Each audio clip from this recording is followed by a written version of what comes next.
11.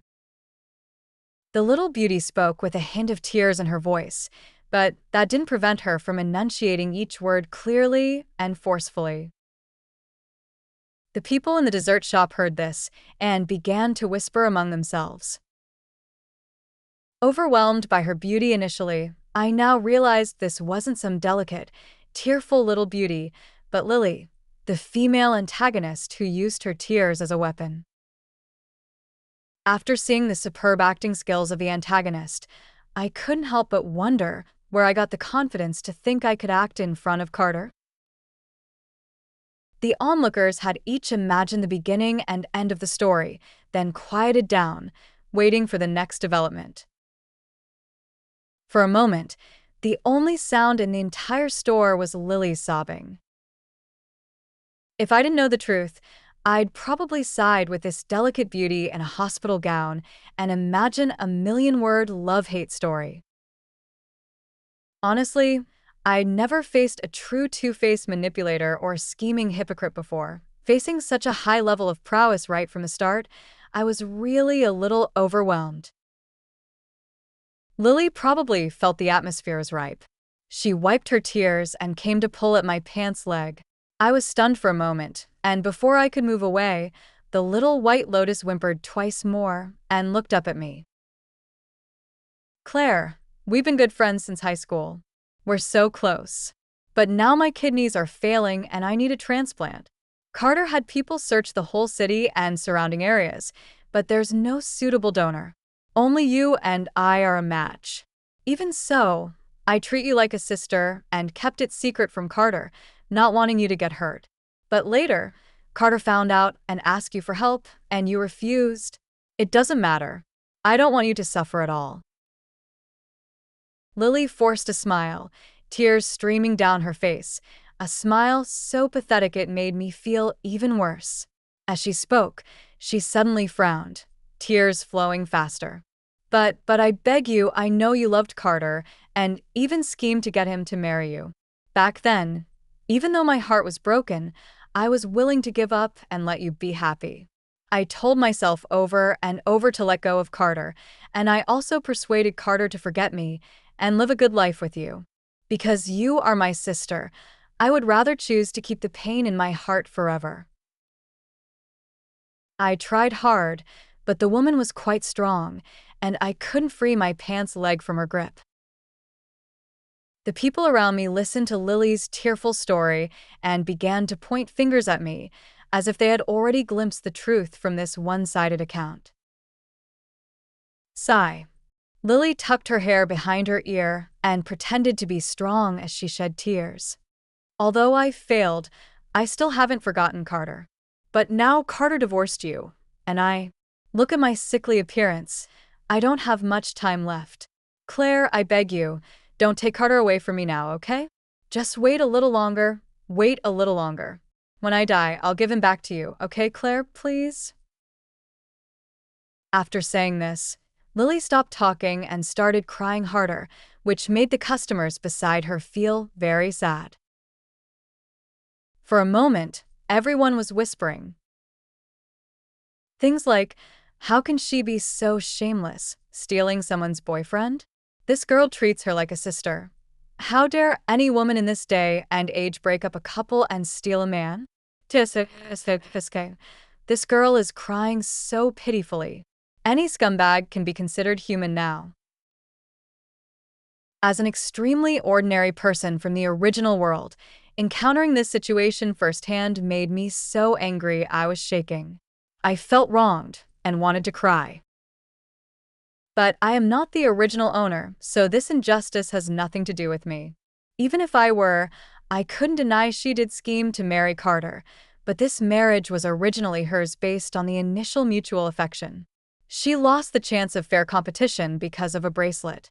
This dirty water shouldn't be thrown on the original owner. 12. Hey, how can you be so shameless? I looked in the direction of the voice and saw a young girl speaking righteously, looking like she was fighting for justice. Smack. I can't stand this injustice, and the original owner shouldn't bear this stigma. I slammed my hand on the table hard.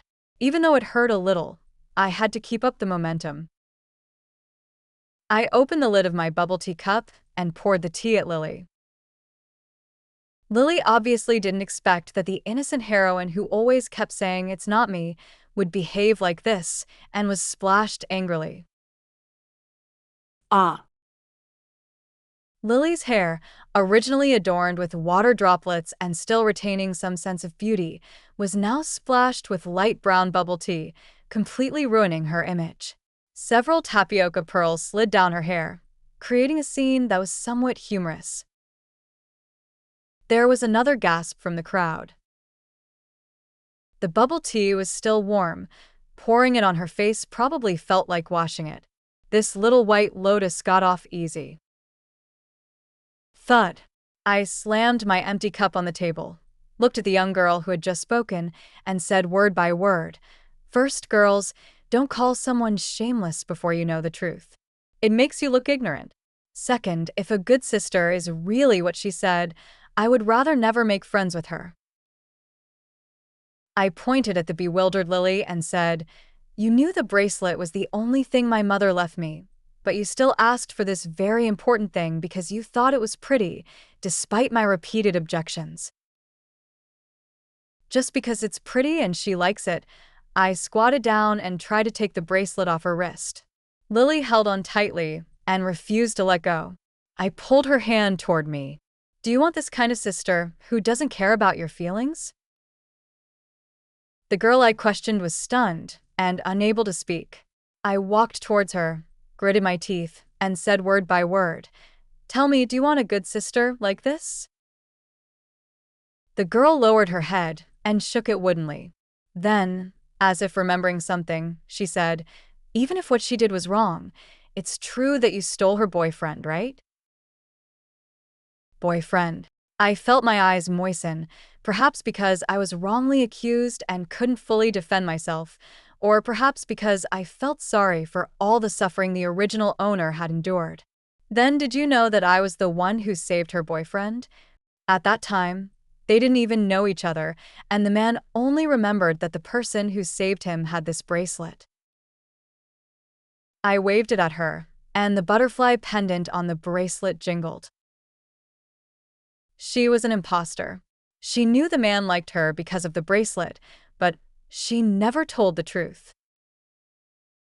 Well, that's because she was too afraid of losing her boyfriend. I can understand that, but it's wrong for you to plan a marriage. The girl swallowed and argued loudly.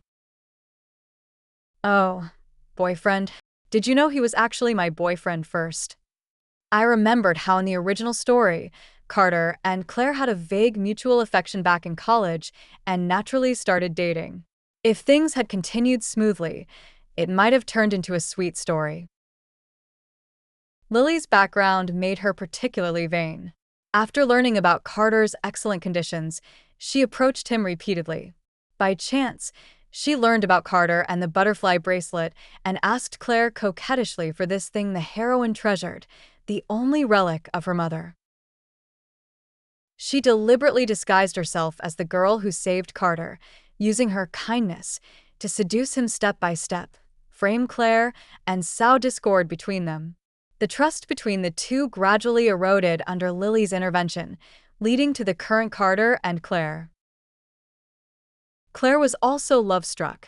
With a soft and gentle nature, the most drastic thing she did was find Carter's mother, who liked her, and pretend she was pregnant, using the Vanderbilt bloodline to force Carter to marry her. But for Claire, was all this really worth it? "You're right, the original Claire was wrong." I tapped my chest, tears streaming down. It's better not to have a man who's been snatched away like this. Claire, if you were given the choice again, would you still go the same way? I wiped the tears from the corners of my eyes. "Don't cry. There's nothing wrong with what you're doing now." "What I did was wrong, and I won't deny it," I said, curling my lips. "But you clearly don't know anything, so why do you think you know everything?" I wrongly trusted her and wrongly loved him. So now I know, I see through it all. I gave up on him a long time ago, so how could I even think of giving him back to you? I turned around and said to the embarrassed Lily, and inadvertently saw the resentment in her eyes, as if she'd been poisoned. She quickly lowered her head, adjusted herself, and slowly stood up, still looking pitiful. Claire, how can you say that? This bracelet was clearly left to me by my mother. Are you blind? I said, almost laughing, turning the bracelet inside out and showing it to her. You've been wearing this bracelet for years, and you didn't notice my initials engraved on it. CG, are you blind? Lily's eyes widened, and she opened her mouth. Then give Carter back to me? Claire, I'm sorry, I was late because of traffic. What happened? I turned around. The warm afternoon sun shone back into the door of the dessert shop. I squinted and only saw a black outline and a clean white shirt. The orange halo spread out, and everything around seemed to fade. I suddenly felt like crying. When you are alone facing rumors and fighting alone, perhaps what you need most is someone who fights alongside you. You're here. I'm here.